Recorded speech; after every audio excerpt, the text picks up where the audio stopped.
अस्सलाम वालेकुम। आज हम एजुकेशनल स्टैटिस्टिक्स के यूनिट 5 और 6 को देखने जाएंगे। आसान है, छोटे छोटे से यूनिट्स हैं तो जल्दी कवर हो जाएंगे।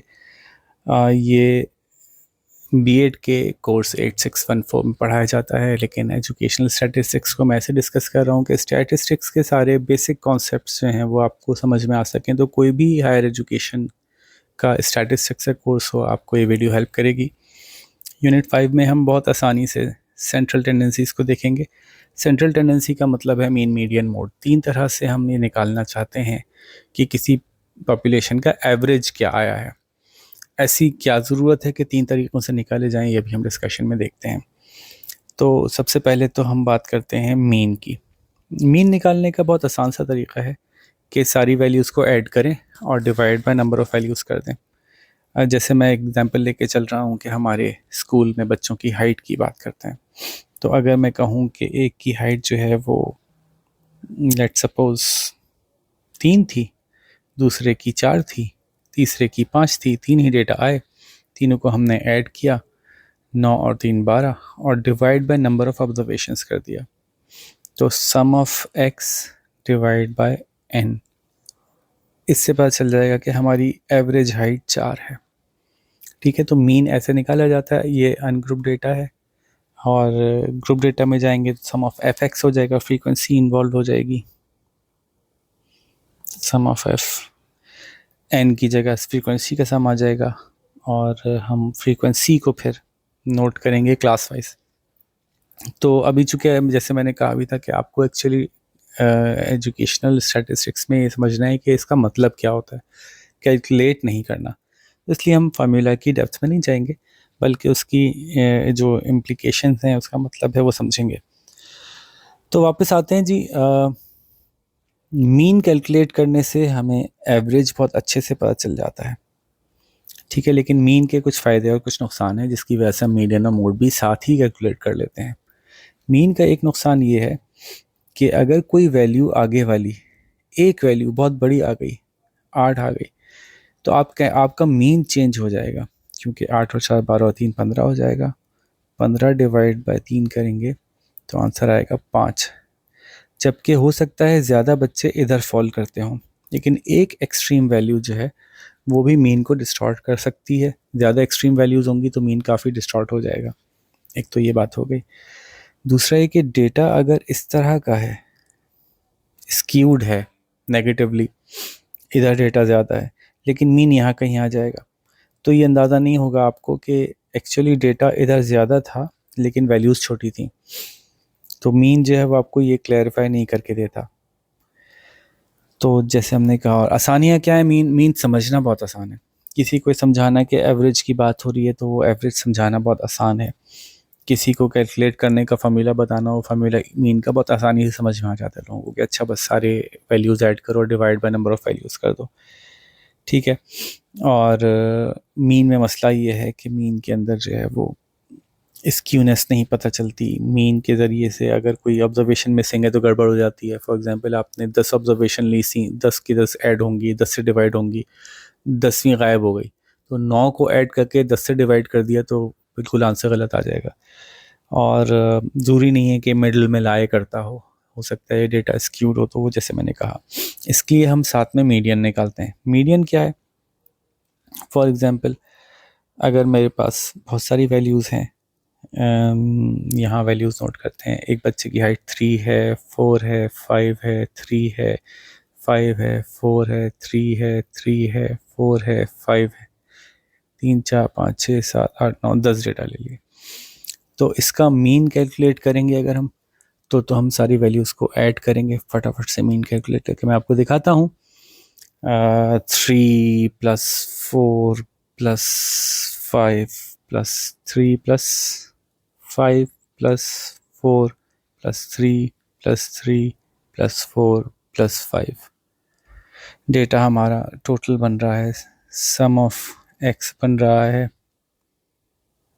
39, डिवाइड बाय एन किया यानी कि 10 था, तो 3.9 आ गई हमारी एवरेज हाइट, जो कि मीन है। ठीक है, अब ऐसा हो सकता है कि हमारा डेटा एक साइड पे ज़्यादा स्क्यू कर रहा हो, तो ये जानने के लिए हम मीडियन निकालते हैं। मीडियन के लिए क्या करते हैं कि पहले सारे डेटा को हम असेंडिंगली सॉर्ट आउट करते हैं। तो सबसे छोटी वैल्यू 3 है तो हम पहले 3 लिखेंगे, 3 और कट कर देंगे। फिर एक और 3 मिल गया हमें, कट कर दिया। एक और 3 मिल गया हमें, कट कर दिया। एक और 3 मिल गया हमें, कट कर दिया। फिर देखेंगे 4 कहाँ है, एक 4 मिल गया हमें, फिर एक 4 मिल गया हमें, फिर एक 4 मिल गया हमें, फिर 5 एक तो 3 5 है, तो 5 5 5। उसके बाद हम देखेंगे कि हमारी सेंट्रल वैल्यूज़ क्या हैं। इसको छोड़ दीजिए, इसको छोड़ दीजिए, इसको छोड़ दीजिए, इसको छोड़ दीजिए, इसको छोड़ दीजिए, इसको छोड़ दीजिए, इसको छोड़ दीजिए, इसको छोड़ दीजिए। तो सेंटर में 2 4 बचे। इन दोनों को ऐड करें और डिवाइड बाई 2 कर लें, तो ज़ाहिर है 4 + 4 8 आएगा। डिवाइड बाई 2 करेंगे वापस 4 आ जाएगा। तो हमारी जो मीडियन वैल्यू है वो 4 है। इससे हमें पता चल रहा है कि हमारा मीन थोड़ा सा इस तरफ को जा रहा है। ज़्यादा डेटा 3 वाला आया था और वो वाकई नज़र भी आ रहा है। तो जब आप मीन और मीडियन साथ साथ रखेंगे तो आपको ये अंदाज़ा होगा कि मीन अगर मीडियन से छोटा है तो डेटा इस तरफ ज़्यादा आया है, आपकी लेफ़्ट की तरफ। तो यूँ हम मीडियन भी साथ में निकाल लेते हैं, जो आमतौर पे मीन, मीडियन और मोड करीब करीब ही पाए जाते हैं। लेकिन अगर वो एक दूसरे से मुख्तलिफ हों तो हमें इंटरप्रिटेशन में आसानी होती है। जैसे कि अभी हुई, हमने सिर्फ 2 वैल्यूज़ देखी, 4 और 3.9, और हमने कह दिया दिस मीन्स कि there is more data on the left side. ठीक है, तो ये प्रोसीजर मैंने बता दिया।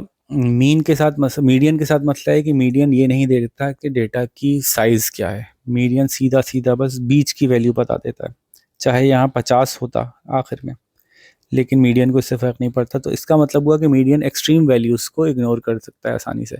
एक्सट्रीम पे राइट, एक्सट्रीम राइट और एक्सट्रीम लेफ्ट पे बहुत बड़ी और बहुत छोटी वैल्यू आ जाए, मीडियन को इससे फ़र्क नहीं पड़ता, उस बीच वाली वैल्यू को निकालता है खाली, जो असेंडिंग ऑर्डर में रखने के बाद निकली होती है।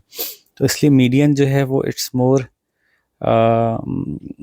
रिजिडली डिफाइंड, मतलब ये बस ये हिसाब ही नहीं लगाता कि वैल्यूज़ एक्चुअली क्या थी, ये सिर्फ सेंट्रल वैल्यू निकाल के उठा के दे देगा आपको।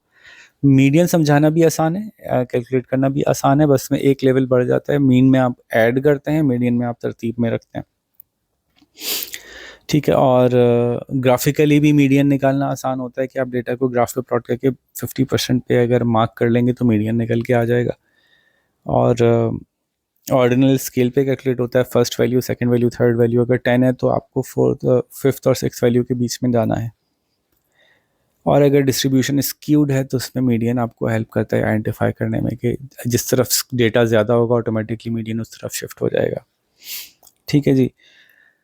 और मीडियन के डीमेरिट्स क्या हैं? एक तो वो डेटा की वैल्यूज़ को नहीं काउंट इन कर रहा, बल्कि सेंट्रल वैल्यू उठा के ला के दे रहा है आपको। ये नहीं देख रहा कि टोटल डेटा की एक्चुअल वैल्यूज़ क्या थी, उन वैल्यूज़ को इनपुट किया जाए, ये मीन कर रहा होता है।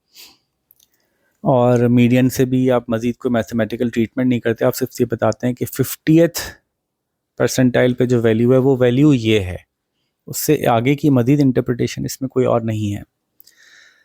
अच्छा, थर्डली जो है वो मोड है। मोड का मतलब है दी मोस्ट इनकरिंग वैल्यू। इस केस में मोड क्या निकलेगा? 5 कितने हैं जी? 5 3 है। 4 कितने हैं? 4 3 है। 3 कितने हैं? 3 4 दफ़ा आए हैं। तो इसका मोड जो बनेगा वो बनेगा 3। दिस मीन्स कि the most repeated value is 3। अब अभी तीनों चीज़ें जब सामने रखते हैं कि एक डेटा है जिसका कि मोड 3 है, दिस मीन्स कि सबसे ज़्यादा 3 वैल्यू आई है। मीडियन 4 है। इसका मतलब है कि राइट पे भी कुछ वैल्यूज़ मौजूद हैं ऐसी जो कि बीच में 4 आने में हमें हेल्प कर रही हैं, और मीन 3.9 है। तो इन तीनों को जब हम सामने रखते हैं तो फिर हमें सेंट्रल टेंडेंसी यानी एवरेज का थोड़ा सा ज़्यादा बेहतर अंदाज़ा हो जाता है, बजाय इससे कि हम एवरेज सिर्फ मीन से निकालें। हम अब जब भी एवरेज निकालते हैं हम तीनों चीज़ें साथ निकालते हैं, ताकि कि हम एक बेहतर एवरेज के बारे में बता सकें। मीन भी एवरेज है, मीडियन भी एवरेज है, मोड भी एवरेज है, लेकिन ये तीनों एवरेज को मुख्तलिफ अंदाज से देख रहे हैं, जिसकी वजह से we have a better understanding of data और हम बेहतर फैसला कर सकते हैं। मोड के मेरिट्स क्या हैं? मोड सबसे आसान है कैलकुलेट करना, सिर्फ highest number of values calculate कर लेंगे सबसे ज़्यादा कौन सी रिपीट हुई है। और अगेन मोड में ये इससे फ़र्क नहीं पड़ता कि अगर कोई एक वैल्यू बहुत बड़ी आ गई या कोई एक वैल्यू बहुत छोटी आ गई, इससे फ़र्क नहीं पड़ता। मोड ग्राफिकली भी लोकेट हो जाता है, क्योंकि जो सबसे टॉप वाला बार होता है हमारा हिस्टोग्राम का, वो मोड बन जाता है खुद ब खुद। और मोड के साथ आसानी ये है कि मोड जो है वो डिफाइन रिजिडली नहीं होता। इसका मतलब वो डेटा में कहीं भी एग्जिस्ट कर सकता है। हो सकता है मोड बिल्कुल आखिर में जाके एग्जिस्ट करे, सबसे डेटा की लास्ट वैल्यू हो, वहाँ सबसे ज़्यादा वैल्यूज आ गई थी। हो सकता है मोड शुरू में कहीं एग्जिस्ट करता हो। नॉर्मल डिस्ट्रीब्यूशन में मोड सेंटर में ही एग्जिस्ट करता है। नॉर्मल डिस्ट्रीब्यूशन कहते ही उसको है जहाँ mean is equals to mode is equals to median, तीनों बराबर होते हैं। और इसकी भी कोई फर्दर कैलकुलेशंस नहीं कर सकते, जस्ट ये बता रहा है कि ये वाला नंबर सबसे ज़्यादा दफ़ा आया है, बस उसकी इतनी ही इंटरप्रिटेशन है बस। ठीक है जी। और अगर डेटा में सारे वैल्यूज़ एक जितनी दफ़ा आए हैं तो मोड नहीं निकलेगा। इसका मतलब कुछ और निकल आएगा अगर आप कहेंगे कि there is no mode, this means कि the data is very equally distributed, which is या एक से ज़्यादा वैल्यूज़ हैं जो कि इक्वली उसी हाइट की हैं। तो ये हमने मीन मीडियन मोड को बेसिक उसके कॉन्सेप्ट को अंडरस्टैंड किया। दूसरा कॉन्सेप्ट है इन्फरेंशियल स्टैटिस्टिक्स। इन्फरेंशियल का मतलब है ये फैसला करना, दो तरह के इन्फ्रेंस की का जिक्र किया है इन्होंने यहाँ पे। एक है कि आप ये एस्टिमेट लगाएं पॉपुलेशन के बारे में सैंपल की कलेक्शन से, इसको एस्टिमेटिंग पैरामीटर कहते हैं। क्या मतलब हुआ? मतलब ये कि मैं ये देख रहा हूँ कि एक स्कूल में एवरेज हाइट 4 फुट निकली है, इसका मतलब है सारे स्कूलों में एवरेज हाइट 4 फुट होगी। ये हम एस्टिमेशन कर रहे हैं। और एक है हाइपोथेसिस टेस्टिंग। हाइपोथेसिस का मतलब है कि मुझे भी पता नहीं है कि क्या हाइट है स्कूलों में। मैं कहता हूँ कि मेरा ख्याल है कि इस स्कूल में शायद हाइट जो है वो 3.5 फुट निकल के आए, तो मेरा अंदाज़ा होता है। तो उस अंदाजे को फिर मैं टेस्ट करता हूँ, डेटा कलेक्ट करके फिर चेक करता हूँ कि मेरा अंदाज़ा सही था या मेरा अंदाज़ा गलत था। बस इतना ही है।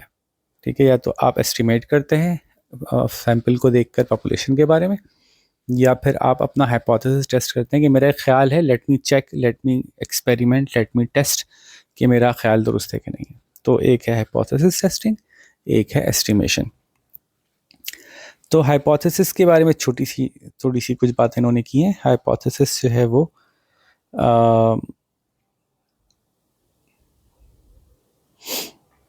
उसकी जो स्टेप्स हैं वो 4 बताए हैं। पहले आप हाइपोथेसिस स्टेट करेंगे, उसको मैं एक्सप्लेन करता हूँ अभी। उसके बाद आप ये फैसला करेंगे कि किस क्राइटेरिया के तहत ये कहा जाएगा कि आपका हाइपोथेसिस ठीक है या नहीं है। आपका हाइपोथेसिस था कि मेरे हिसाब से स्कूल्स की एवरेज हाइट बच्चों की 4 फुट है, ये आपने स्टेट कर दिया। और उसके बाद आपने कहा कि अगर 3.9 से लेकर 4.1 के बीच में जवाब आया तो मैं मान लूँगा कि मेरा हाइपोथेसिस दुरुस्त है। तो ये क्राइटेरिया सेट करना हो गया। फिर आप डेटा कलेक्ट करेंगे और उसके बाद डिसीजन लेंगे। तो ये बहुत आसान से स्टेप्स हैं 4।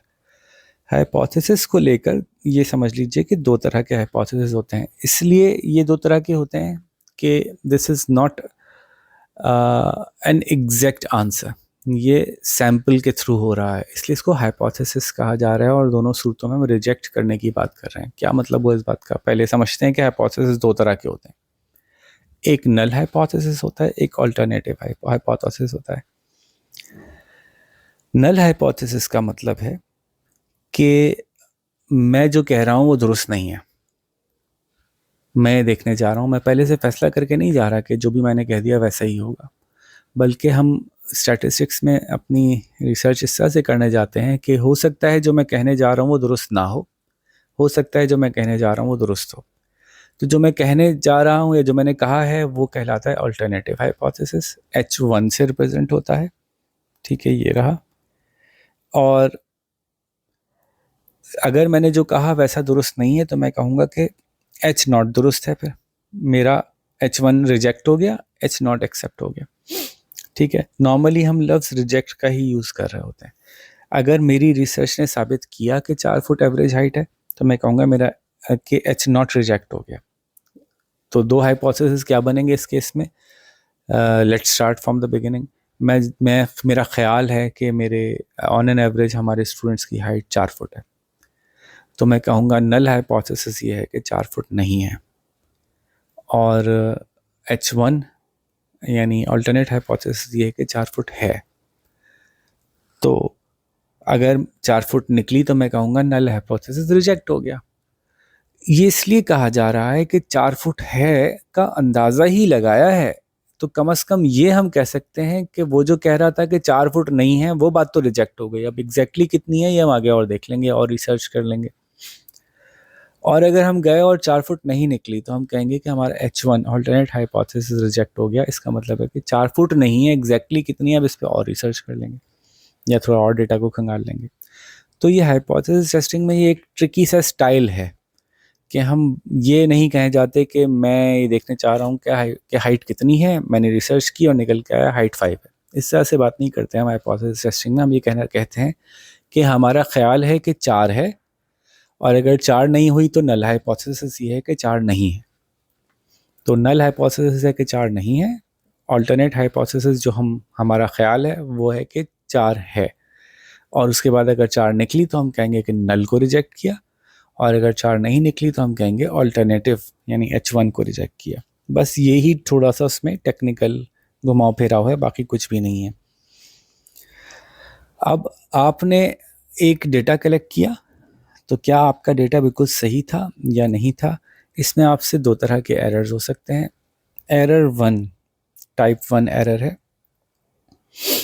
आप ये कहें कि जी मेरा ख्याल भी सही था, आप ऑल्टरनेट हाइपोथेसिस आपका सही निकला, आपने नल को रिजेक्ट कर दिया, जबकि नल को रिजेक्ट नहीं करना था, ऑल्टरनेट गलत था।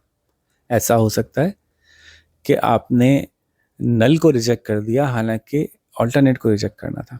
आपने कहा कि 4 फुट होगी और आपने कहा कि H0 गलत हुआ, यानी ऐसा नहीं है कि 4 फुट नहीं है, ठीक है। लेकिन डेटा जब सही से चेक किया गया तो पता चला ऐसा था नहीं, आपने गलत फैसला किया। ऐसा हो सकता है। टाइप 1 एरर है कि आप ऐसे नतीजे पहुंच गए कि आप जो समझ रहे थे वो सही था, जबकि ऐसा नहीं था। ऐसा क्यों हो सकता है? ऐसा होने की एक वजह ये हो सकती है कि आपके डेटा कलेक्शन में एरर हो। ऐसा होने की दूसरी वजह हो सकती है कि आपके इंटरप्रिटेशन प्रोसेस में एरर हो। ऐसा होने की एक वजह क्या नेग्लिजेंस हो सकती है? मुश्किल है, क्योंकि डेटा तो साफ साफ बता रहा होगा कि ऐसा नहीं है, तो फिर नेग्लिजेंस से कैसे आप कहेंगे? तो नेग्लिजेंस कलेक्शन में हो सकती है, नेग्लिजेंस डेटा को हैंडल करने में हो सकती है, फार्मूला लगाने में हो सकती है, लेकिन जब एक दफ़ा रिजल्ट आ गया तो वहाँ नेग्लिजेंस मुश्किल है। टाइप 2 एरर इसका उलट कर लीजिए। आपने कहा कि ओहो मैंने सही नहीं समझा, हालांकि जो आपने समझा था वो सही था। तो आपने कहा कि मैं H1 को रिजेक्ट करता हूँ, लेकिन एक्चुअली H1 ठीक था आपका, आपको H0 को रिजेक्ट करना था। तो टाइप 2 एरर हो गया। आप सही थे अपनी रिसर्च में, लेकिन आपने उसको गलत कहा, ये टाइप 2 एरर है। आप अपनी रिसर्च में अपने ख्याल में गलत थे, आपने उसको सही कहा, ये टाइप 1 है। आप सही थे फिर भी आपने गलत कहा, ऐसा क्यों होगा? अगेन डेटा में जो वेरिएशन आई होगी या जो आपका रिजल्ट नज़र आ रहा होगा उसमें सिग्निफिकेंस बहुत लो होगी, आप ऑब्जर्व नहीं कर पाए, या डेटा कलेक्शन में आपसे गलती हुई, या फार्मूले में के इनपुट में आपसे गलती हुई। तो 2 तरह के एरर हो सकते हैं, टाइप 1 एरर और टाइप 2 एरर। बहुत आसान सी बात है ये।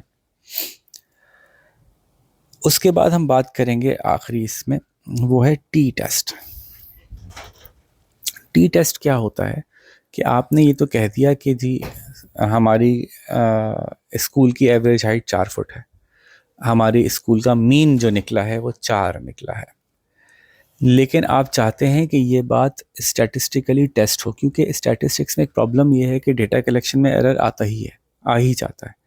तो आप इस बात से अपने आप को आज़ाद रखना चाहते हैं कि कोई और रिसर्चर आए और वो कहे कि आपके डेटा कलेक्शन में एरर था जनाब, आपका सही नहीं था डेटा। तो हम चाहते हैं कि रिसर्च के शुरू में ही पहला बंदा ही सही कर ले। उसके लिए क्या करते हैं?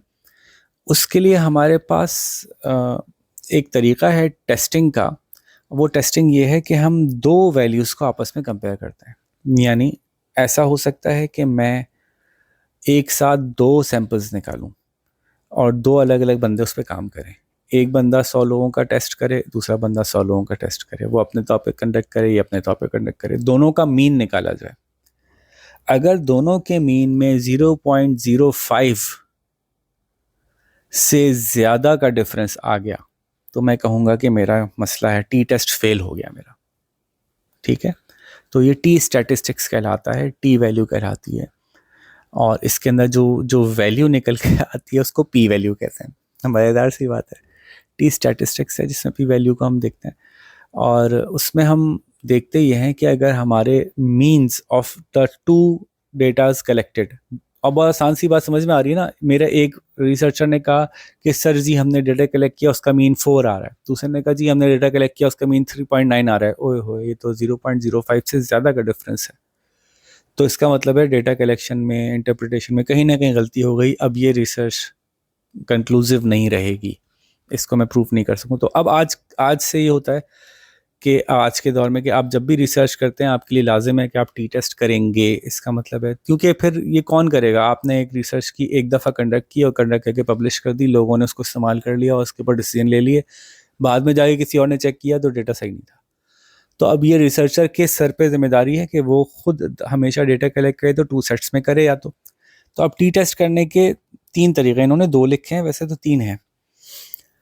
एक तरीका ये है कि पहले किसी और ने रिसर्च की हो और आप एक और दफ़ा वो रिसर्च कर लें, तो ये 1 सैंपल से ही टी टेस्ट हो जाएगा। उनके 2 वैल्यूज़ को कंपेयर करना है ना, 2 मीन्स को कंपेयर करना है।